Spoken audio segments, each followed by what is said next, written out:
الروسيت هذه رد بالكم تعودوها، على خاطر كان باش تعودوها باش يطلبوها منكم ديما من كثرة البنة متاعها تجي ذوب ذوبين في الفم، اللي هي فوندون او زاموند سون غلوتين، تهبل بالبنة وياسر سهلة. نخليكم تتبعوا الروسيت.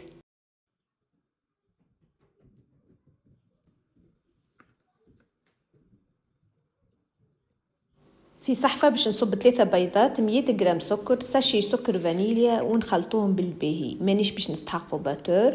بعد نزيدهم 200 جرام لوز مرحي، باكو خميره متاع جاتو، نخلطهم مع بعضهم، ونكمل نزيد 80 جرام زبده ذايبه ورشه ملح، وكان عندكم روح اللوز تنجموا تحطوا. باش نصب الخليط متاعي في المول، غلفته بالبابي كويسون، دخلوه للفور يطيب على 170 درجه مده 40 دقيقه. اونترو طون نحضروا الكوشه الثانيه. في كاسرونه حطيت 50 جرام زبده، 50 جرام سكر بني ولا عادي، مغرفتين عسل ومغرفه كريمه فريش، ونحطهم على النار نذوبهم.